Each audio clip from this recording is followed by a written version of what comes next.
Hi everyone, hope you're doing well from wherever you're watching this channel, depending on your time zone. Now, immediately when Rigathi Gachagwa was impeached by the Senate, what followed was that his security details was withdrawn. The government vehicle that he was assigned was withdrawn. Close to 180 staff were sent into a mandatory leave.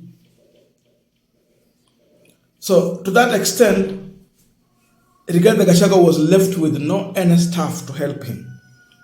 Hata mpishi tu hakuna yule wa serikali.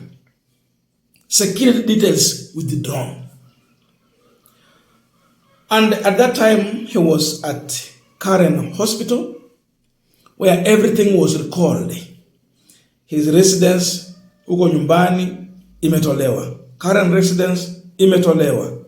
Wale wenye alikuwa anaenda nao kwa hospitali wametolewa. So akabaki tu ni Gachagwa hata bila bendera kwa gari. A civilian.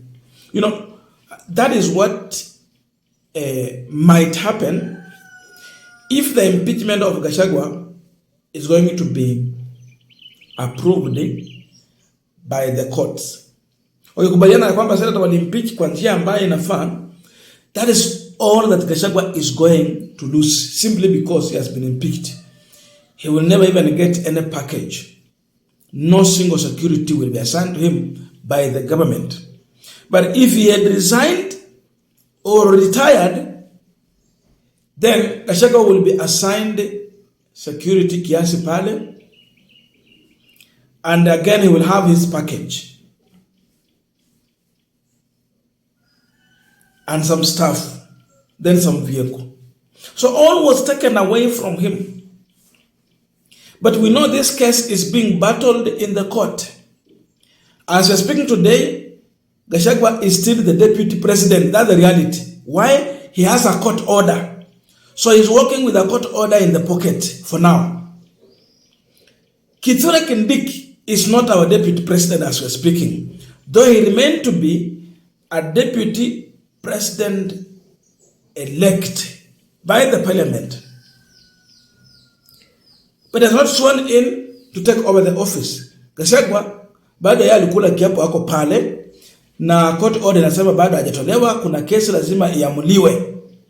So until the final decision has been made by the court, that is when it will have been confirmed ya kwamba ameenda ama ako. Sasa tuko pale. And with this, yesterday, Gachagwa in the company of some others who are still around him, but there are some people who are still with the Gachagwa, and these guys accompanied Gachagwa in the church, including Senator John Methu, that is Nyandarua Senator. We have Joy Nyutu, that's Murang'a Senator. We have Malala hako pale tu, hivyo. Then we also have Senator Kang'owa Karugu Watango. These are the guys who accompanied Gachagwa. And there was some difference in the Sunday service at Kiambu, because at least Gachagwa's security had been enhanced, you could see, and some vehicles have been assigned to him. Senator Karungu Watango also confirmed this, and this is what he was able to say. The state has reinstated part of Deputy President Rigathi Gachagwa's security details. In the same spirit, I urge the government to take the next honorable step and reinstate his employees as well. Justice must not only be done, but must also be seen to be done. That is what Kiambu Senator Karungu Watango had to confirm. So there is a confirmation that Gachagwa's security is now there. You go to current residence of the deputy president, there is security. Before everything had been withdrawn, Even Gachagwa lamented being blocked from attending the Mashujaa Day in Kwale. Naambia mwenye atashughulika kubeba Gachagwa apeleke Kwale, chuma chake kimotoni. So no one could attempt to fly Gachagwa to Kwale. Even hana security. But right now, some has been reinstated. The question is, why? Because after all those moves we have here. Before we continue with this discussion, just a quick request. For those who are watching and you have not yet subscribed, please consider subscribing. To our returning subscribers, I must say thank you so much. And again to all our viewers, please give this video a thumbs up. Thank you so much, and back to this discussion.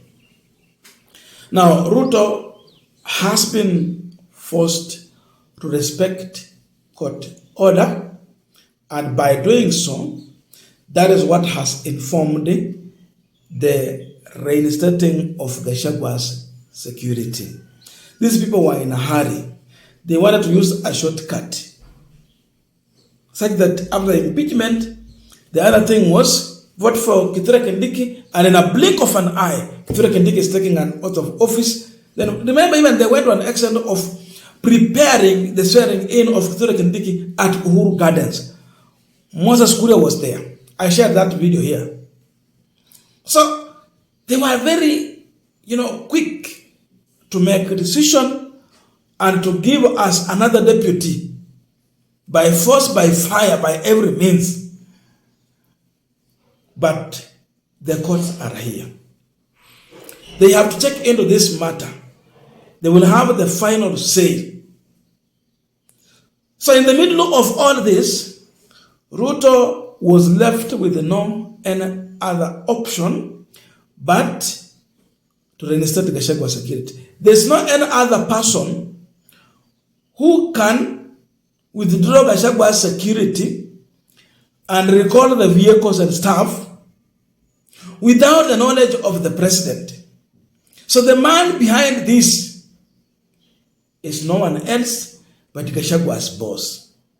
That tells you the level of hatred Ruto has with Gachagwa. Indeed, even if Gachagwa stand impeached, the due process is there, including our courts, because even for us, our presidential election does not end at the ballot. It ends at the Supreme Court.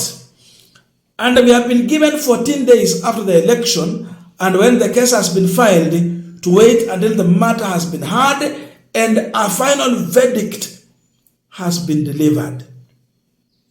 So Ruto pia alikuwa ajua kwamba impeachment does not end at the Senate. The court will also have a chance to verify what has been done by the Senate. But he was quick to make these things. Very swift. That tells you how Ruto does not want to work with Gachagwa. Another warning to Gachagwa, as he is being given some of the privilege that he has been enjoying. The vehicle that they are giving to him, yenye hii serikali inampea magari mpya, akuwe makini sana. Asikuwe na pupa na haraka ya kuyatumia yale magari. Labda yatumia tu kama maybe escort and wale watu wake wapande pale. But you should not be enjoying that amepewa magari, amerudisha magari mpya ya kutumia. You never know what they have done to those vehicles. You never know. You can't tell how safe are they. Remember, we lost our CDF, our CDF. Ilioga tunachopa basi. Mwanaume mzima hayuko. Our CDF. Yani mambo yakiharibika Kenya hii, CDF is the next on the line. Wanajeshi, mambo yakiharibika, that the man who was targeted. The allegations have been all over that. Jamaa ilikuwa tu kifo, ajali, ama kunaenda namna gani.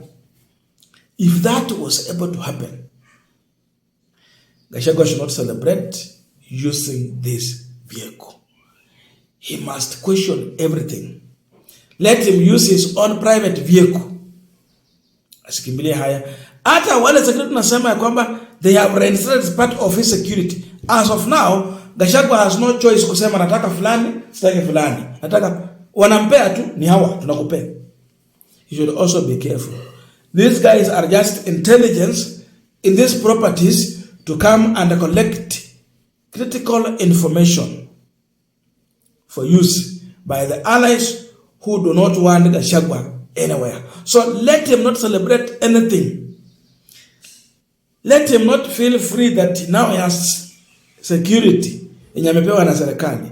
Let him depend on his own private security, on his own private vehicle, on his own private staff, hata wale wa kumpikia. Asikubali mambo ya serikali.